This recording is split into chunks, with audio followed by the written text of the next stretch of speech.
Hola chicas, ¿cómo están? Bienvenidas, les habla Alfonsina. Buenos días, buenas tardes, buenas noches. Les doy la cordial bienvenida a esta nueva narración. Es una sorpresa para todas ustedes y es uno de los retos de nuestra querida fantasía. Conocemos a nuestra querida fantasía, de verdad. Esa querida escritora que nos pone los nervios de punta cuando pone sus retos. Y sí, chicas, estos retos también los ponemos en la página de Sinceramente Apasionadas en Facebook. Así que estén atentas porque nuestra querida fantasía, Palas y Doralix, ya ven qué traviesas son nuestras queridas apasionadas, y ahí tendremos muchas sorpresas. Y bueno, chicas, hoy les traigo pues es un one shot, ¿por qué no decirlo? Para mí es un gran honor estar narrando estos fic, ya lo saben, chicas, no me voy a cansar de mencionárselos. Yo estoy más que agradecida con todas ustedes que me dan esta oportunidad de narrar sus fic, sus one shot, sus sonfic y lo que quieran que les narre. Aquí yo más puesta que un calcetín.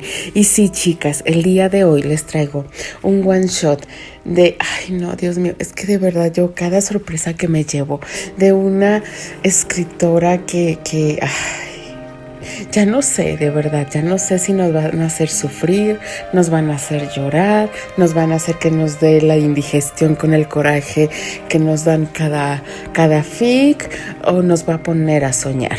No sé, chicas, pero este one shot es de mi querida Ámbar Graham. Sí, chicas, es de esta gran escritora y tengo de verdad el gran honor de narrarlo. Espero que les guste. Ya saben, preparen sus kits. No sé si es para los corajes o los nervios, o de plano para la lloradera. Ya saben, chicas, que yo como decimos en México, yo agarro el toro por los cuernos. Después estoy chillando, pero ni modo. ¿Quién me manda a haber entrado en esto? Pero ya saben de quién es la culpa. Entonces, chicas, así que comenzamos con este one shot llamado Inocente. En una sencilla habitación que fungía como despacho, piso alfombrado, unas cuantas plantas de ambiente cálido, gracias a la chimenea que tanto adoraba su hermosa Candice, cerró el libro del particular grosor y portada. Se retiró los lentes e inevitablemente quiso repasar algunos pasajes de su diario. Abrió el baúl de la esquina cubierto con una fina capa de polvo.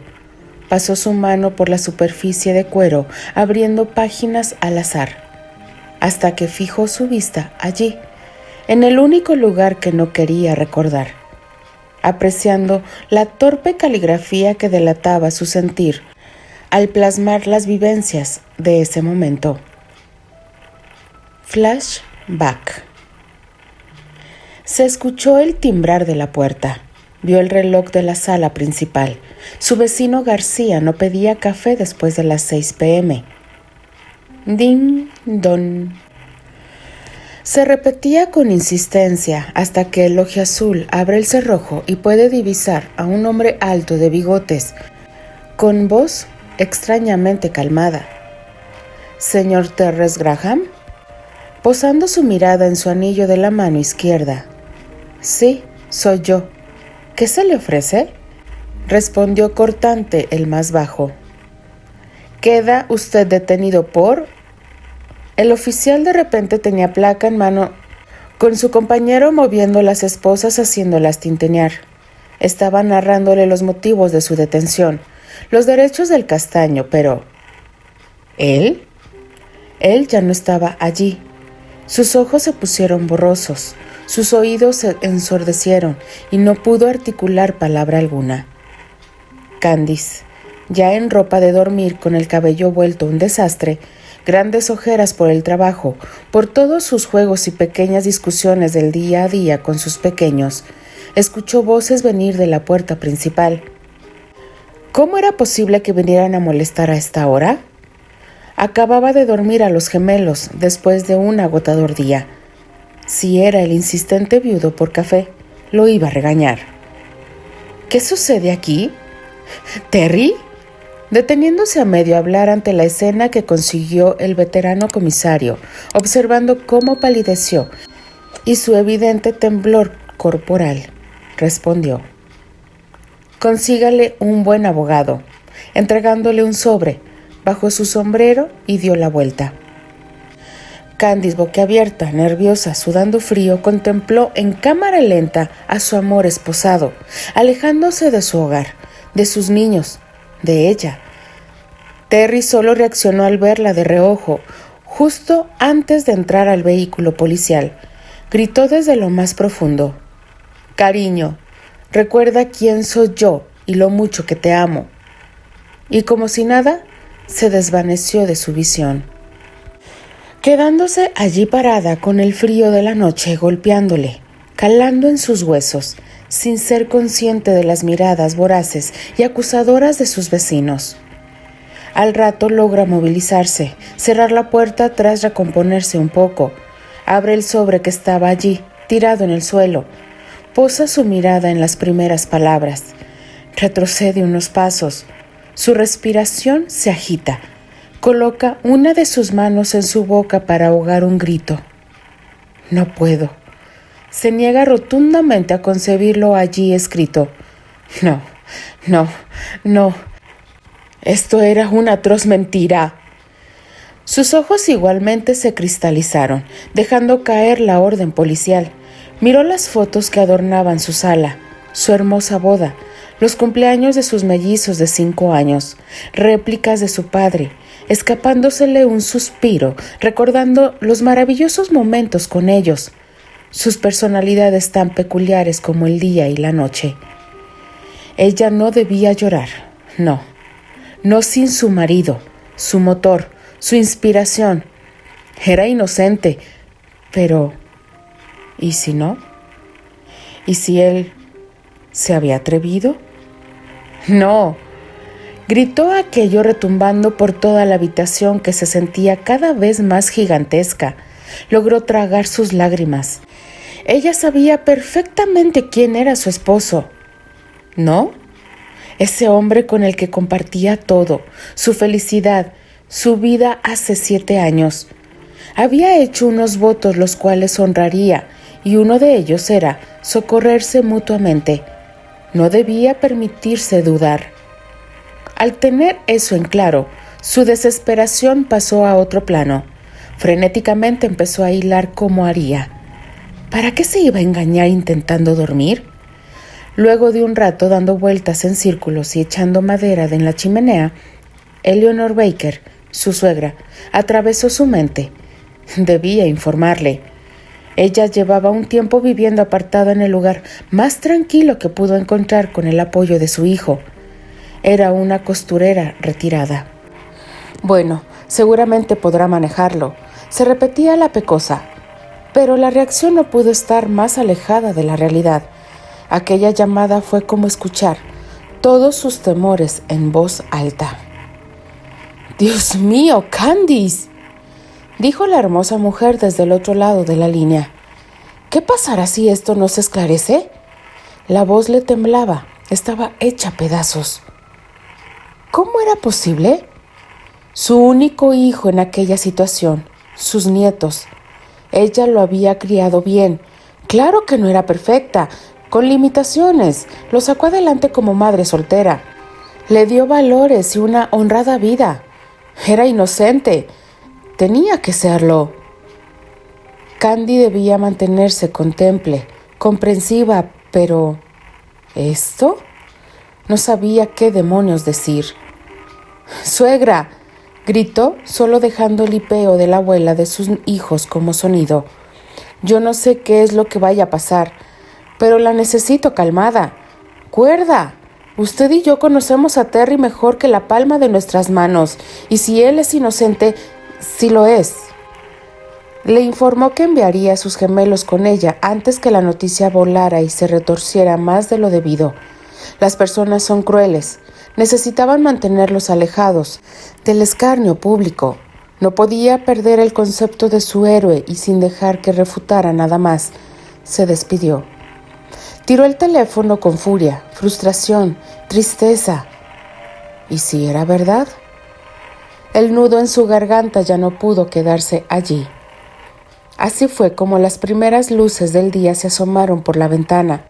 Perdió la noción de cuándo llegó al sillón y cerró los ojos al fin. Exaltada se levanta, debe sacar a sus hijos de aquí.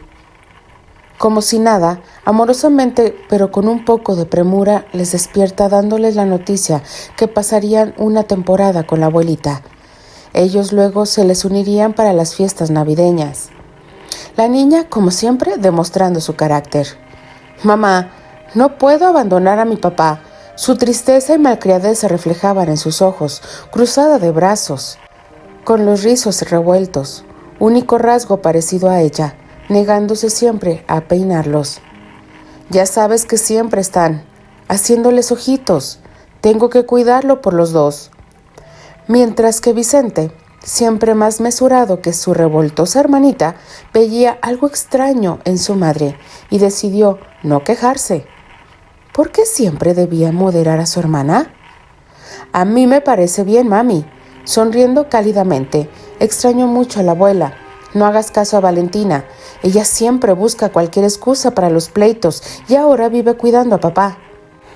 Candice le repitió las reglas con una canción que había creado. Poco después ya ellos estaban en camino a casa de Eleonor con el fiel vecino García, que se apersonó poniéndose a la orden sin dar credulidad a lo que escuchó la noche anterior, comprometiéndose a entregarlos sanos y salvos. Marcaban las 9 a.m. Finalmente respiró un poco, tomó un té, recogió su cabello, se cambió de ropa y se excusó alegando un contagioso virus en el trabajo, encaminándose a la comisaría central. Con desayuno, cobijas, algunas mudas de ropas y artículos personales, se presentó solicitando ser atendida por el detective George Villers. Nunca antes había pisado un lugar así. Barriendo el lugar con la mirada, teléfonos sonando por todas partes, gente de caminata rápida con caras de pocos amigos, ojeras más profundas que las de ella, su corazón bombeando a mil, pero mostrando entereza. Sigiloso llegó el detective con un café en mano, dando una profunda calada a su cigarrillo, y con su cara de póker le dijo: «Buen día, señora. ¿Qué se le ofrece? Voy de salida. El crimen no descansa». Con algo de soberbia: «Quiero ver a mi esposo, por favor. Le traje esto», señalando ella sus bolsas. Un poco disgustado las analiza y dando otra calada. «Las cosas no funcionan así. Usted está consciente del delito por el cual procesarán a su marido», frunciendo más el semblante de lo que se imaginó que podía hacerlo. «Él es inocente», afirmó sin titubear. «El infierno está lleno de buenas almas inocentes, ¿no cree?», soltando una carcajada sarcástica y seca. «Por el momento no podré complacer su solicitud y vaya acostumbrándose a la idea». «¿Pero qué demonios?», estalló la rubia. «Tiene derechos». «Con ese cargo». «Ojalá se los quitaran». Se limitó a fulminarlo con la mirada. La pecosa estaba más que lista para golpear al detective, pero se mordió su lengua, apretó sus puños y se repitió mentalmente que podía perjudicar más las cosas. No podía hacer eso. No. «Es todo, señora. Con permiso». Está, con la más dulce voz de súplica que pudo articular, lo tocó por el hombro y dijo: «Por favor, entrégueselo». Debatiéndose, no sabía qué transmitía esta muchacha, solo quería que se fuera y poder continuar, así que al final accedió. Aprovechando esta tregua, ella también le pidió más información, recordándole que buscara representación y si no contaba con los medios económicos, le asignarían un abogado del Estado, recomendando hacer la solicitud a la brevedad, y siguió su camino, perdiéndose entre el bullicio. Candy, con el corazón en vilo, salía del lugar, tropezándose. «Disculpe usted». «Tranquila, señora, no pasa nada. Seguro son mis gafas». Que no he ajustado. Tampoco la vi, respondió el perspicaz hombre, viendo el dolor que reflejaba en sus apagados ojos verdes, evidenciando llanto. La rubia, notando el carnet que lo acreditaba, no perdió oportunidad. Usted, necesito representación para mi esposo. Es inocente, narrándole atropelladamente la situación. Escuchándola con atención y conmovido por parte de su relato, la instó a seguirlo. Se dirigieron a revisar el expediente. El joven abogado, en silencio, con un semblante serio, pasaba las hojas, cambiando de peso su cuerpo de un pie a otro. Luego de repasar y llenar algunos formatos, la instó a firmar una planilla, lo cual hizo sin preguntar, pues él le inspiraba confianza. Era de mirada limpia. Acepto su caso, pronunció. Siéndole sincero en lo visto, hay acusación directa de la víctima, y no es cualquier víctima. Créame, debe ser fuerte. Y ahora sí, debe relatarme todo y responder por favor todas mis preguntas, por descabelladas que le parezcan, recordando una cercana fuente de soda. Propuso que se fueran a otro lado. Al sentarse, ordenaron unas bebidas y ésta le detalló todo lo requerido. Sorprendida por lo revelado, «No puede ser», chilló. «¿Ese anillo lo hacía culpable? No es justo. No debía ser prueba suficiente, pues estaban de paseo en el parque con los niños cuando lo conseguimos por azares del destino. No habiendo nadie cerca, lo asumimos perdido, y por impulso, él se lo colocó en el dedo meñique porque las esmeraldas incrustadas le recordaban mis ojos.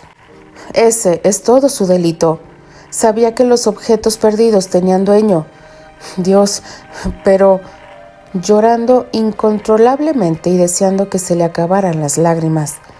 El joven y eminente abogado, Alistair Cornwell, tomaba casos comunitarios por su alto sentido de justicia. Escuchó la versión de ambos, la dulce señora Candice y a su esposo.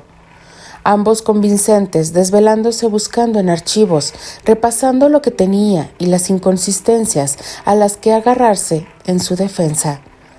Debía entrevistar a la víctima, sobándose las sienes. No sería fácil, pero la verdad siempre prevalece. Finalmente el escándalo salió a la luz. Los medios implacables de la información emitían en sus titulares. Uno de ellos era: Terrence Graham, obrero en construcciones de 28 años, detenido por la violación de Sor Eliza Ligan, la agresión sexual cometida 5 años atrás. No quedaría impune. Viva la justicia. Después de varios intentos, al fin le concederá la entrevista. Sabía que no era lo acostumbrado, pero la insistente señora Graham no pudo zafársela de ese día, así que juntos llegaron al convento algo retirado de la urbe. La joven hermana mantenía un voto de silencio, el cual concluyó hace poco, concediéndole la audiencia, pues para ella había sido impactante toparse con su agresor. Al ingresar se santiguaron. Eran guiados por un joven monaguillo, en silencio por los largos pasillos de paredes altas, forradas de piedras. Pasaron por una capilla, deteniendo antes Candy a encender una vela en nombre de la verdad e inocencia de su esposo. Nerviosa como nunca antes lo había estado en su vida, los alcanzó frente a una puerta dando la indicación que esperaba Sor. La hermana rectora se había unido a la guía a la habitación. Le solicitó consideración en la conversación, tomando el litigante el mando en responderle y comprometiéndose a su petición, pensando lo vital de escuchar el testimonio para el desarrollo de su defensa. Inspirando ambos, tocaron la antigua puerta de madera. «Adelante», se escuchó apenas audible. Girando el pomo se adentraron a un cuarto austero a ojos de cualquiera, colores fríos y enorme imagen de Cristo en el centro. Sentada en una mecedora con un rosario en la mano, estaba Sor Eliza, apretando los puños al chocar las miradas. En silencio se evaluaban, hasta que Candice se armó de valor y rompió su promesa de compostura, sin esperar que el litigante sirviese de mediador. Soy Candice Graham, hermana. No pudo evitar escudriñarle. Ese rostro en el hábito, rasgos finos, piel canela, ojos almendrados que reflejaban sufrimiento. Yo, deteniéndola lo sé, vino hasta aquí a escucharlo de mis labios. No crea que para mí es fácil. He vivido consumida desde aquel fatídico encuentro. Y no lo dudo, hermana. Como mujer no imagino lo que ha de ser sobrevivir a una experiencia como esa, pero estoy casada con el ser humano más bondadoso, leal, trabajador, buen padre, y no acepto esto. Conozco al hombre con el que duermo, y le aseguro que es incapaz de semejantes actos. Es inocente. Interrumpiéndole, Sor, escúcheme por favor. Y volteando a ver el Cristo, inició su trágica historia. Tenía todo lo que podía soñar, gracia y una singular belleza de la que no era consciente, con pretendientes de varios estratos sociales. Cerró sus ojos transfigurando su expresión hasta una noche en la que mi hermano mayor, antes de retirarse a dormir, tocó a mi puerta, informándome que me desposaría con el señor Newman. Era algo mayor, pero conservador, prestigioso, dueño de bancos, entre otras cosas. Al fin de mes se celebrarían las nupcias, despabilándose enseguida. ¿Pero acaso te has vuelto loco, Neil? ¿Crees que soy una mercancía de intercambio? ¿Cómo te atreves? Estamos en otros tiempos, ¿sabes? Lo harás sin chistar, querida Elisa, elevando la voz y con ojos distorsionados. Aún la sociedad no es tan abierta y soy, recalcando bastante esa palabra, el jefe de esta casa. Además, nada te faltará. Estarás como reina en la sociedad clarista en la que estamos.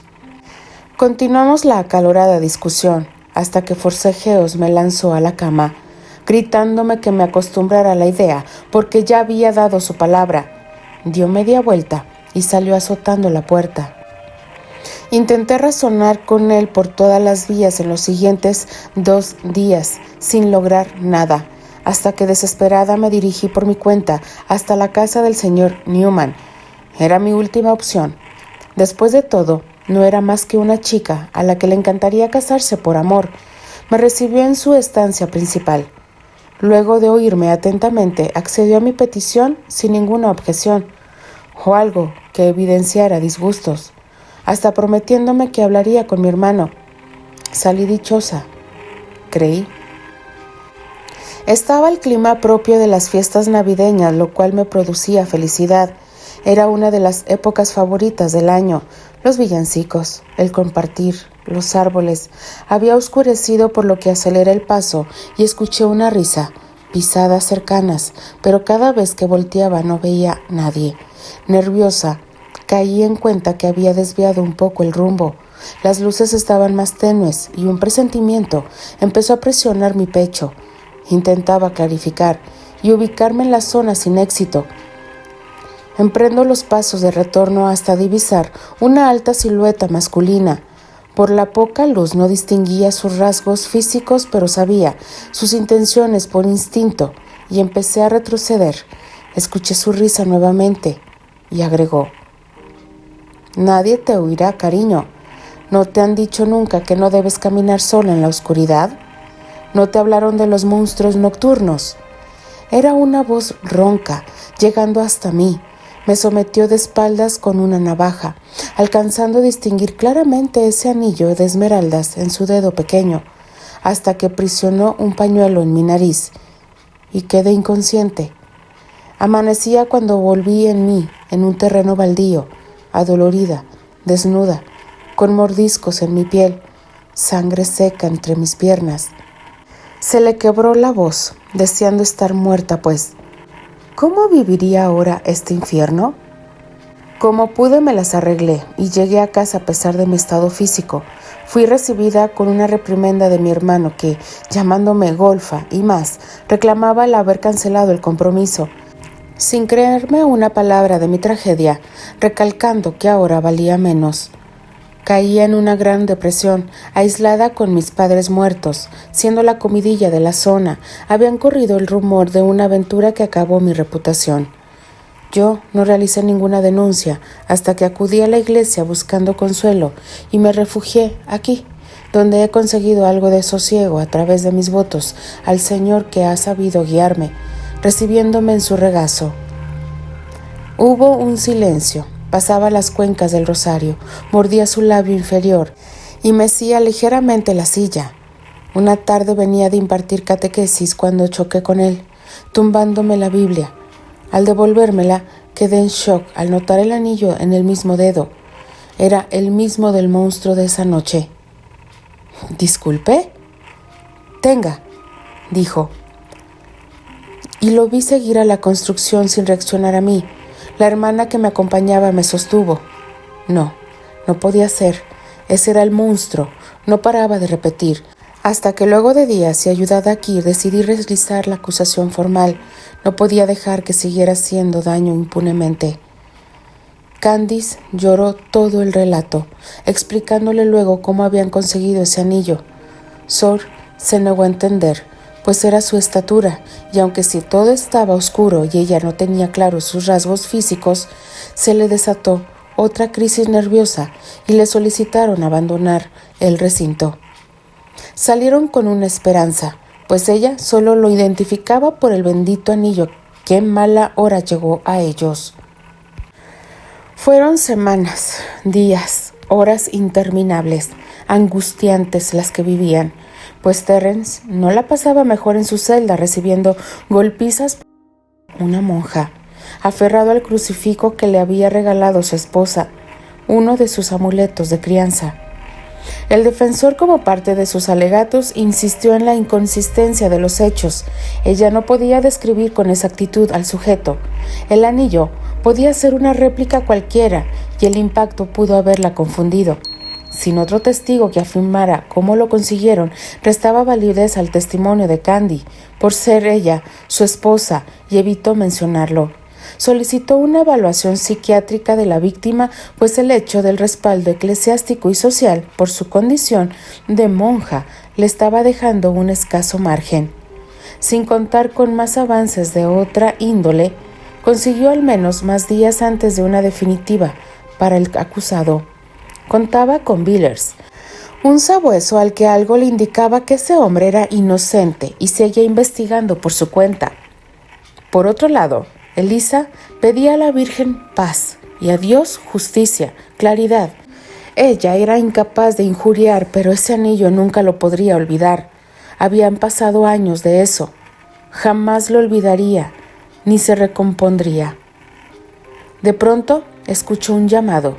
Le dejaban una misiva, impresionada al leer el remitente. Su hermano. Ese le había dado la espalda. ¿Qué más pruebas debía pasar, Señor? Mantengo mi fe intacta en ti. Guíame. Al amanecer de Nochebuena, Terrence Graham, escuchando las llaves abrir la reja, despertó. El propio comisario en jefe dijo: «Salga». ¿Pero qué?, decía un Terry, con barba, demacrado, un poco más delgado, algunas canas, ojeras, sin brillo en la mirada. «Queda usted en libertad», a lo que parpadeó e imaginó que estaba soñando. Al saberse despierto, salió mecánico, se cambió, tomó sus pocas cosas, atravesando aquel infernal pasillo. Pensó en aquello que dicen algunos: al morir hay que seguir una luz que brilla al final, y él la siguió, pero a la vida. Recordó a su dulce Candy, sus hijos, hasta notar la claridad del día golpeando sus ojos. Y allí estaba ella, su pecosa, con la cara bañada en lágrimas, corriendo a él, como todas las tardes cuando llegaba del trabajo, palpándose, abrazándose, al fin. «Salgamos de aquí», dijo él. Más tarde en su casa, el abogado Corwell les narra que la hermana Ligan había amanecido en la comisaría con una carta de su hermano que le envió antes de fallecer. dejando como una de sus voluntades que llegara a sus manos. Revelaba su arrepentimiento por todo el daño y confesó complicidad en aquella atrocidad, pues esa noche que ella canceló aquel compromiso, él estaba también en esa casa, siendo amenazado a cumplir sus pagos, y accedió a que lo tomaran a cambio de exonerar sus deudas de vicios. Salvó su pellejo a cambio de su virtud, dejándole saber que se sentiría servida, pues fallecía atormentado por la culpa, con una enfermedad venérea que causaba repulsión, deseando su perdón y tranquilidad. El comisario Villers procesó al señor Newman, pues ni con todo su poder se zafaría de la justicia, confesándose sin remordimiento como autor intelectual, relatando cómo orquestó todo en poco tiempo, pues su matón estaba esa noche en casa, presionando a Neil. Reveló los datos del autor material, muerto de sobredosis. Aseguró que ese anillo lo portaba como trofeo de su primera víctima, su madre. Siempre se jactaba de eso. Él lo contrataba para dar escarmiento a quienes le querían ver la cara, y esa mujercita malagradecida no iba a despreciarlo sin más. Con una mirada llena de repulsión, el oficial dio la orden finalmente: llévenselo de mi vista. Villers corroboró la identidad del sujeto. En efecto, había aparecido muerto en el mismo parque que los señores Graham encontraron el anillo. Quizás lo había perdido antes de fallecer. Días después, cuando fueron a agradecerle a Sor Eliza, se encontraron con la penosa noticia que ésta se había colgado en su habitación, elevando estos una plegaria por su eterno descanso. Dejar atrás todo eso no fue fácil para Terry, pero con el apoyo familiar se recompuso.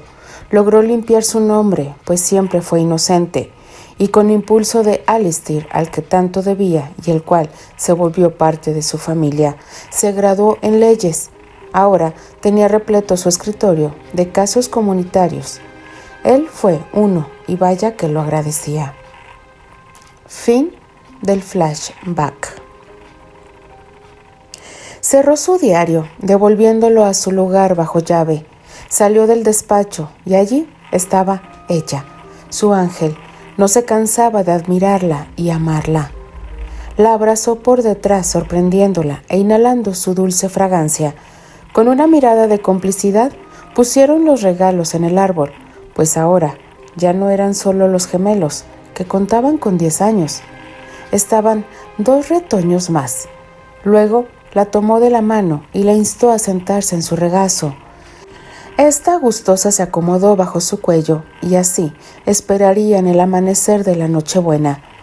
Ya ninguno utilizaba alianza en sus dedos. No las necesitaban. Los unía un lazo inquebrantable que iba más allá del entendimiento. Fin. Y vaya que nos siguen sorprendiendo con estos one shot de Dios de mi vida. Híjole, qué historia tan fuerte. O sea, una situación de esta magnitud debe ser lo más complicado que debe pasar una persona que es inocente, como lo dice este one shot. Y de verdad, chicas, es un verdadero placer y agradecerle a nuestra querida Ámbar Graham por permitirme narrar este one shot. Chicas, no me queda más que despedirme. Les agradezco mucho, ya saben, les mando un fuerte abrazo, un beso grandotote. Disfruten su noche. Se despide de ustedes Alfonsina, la chica de los labios rojos, y de parte de las apasionadas, nos leemos, nos escuchamos y nos escribimos en el siguiente FIC. Adiós.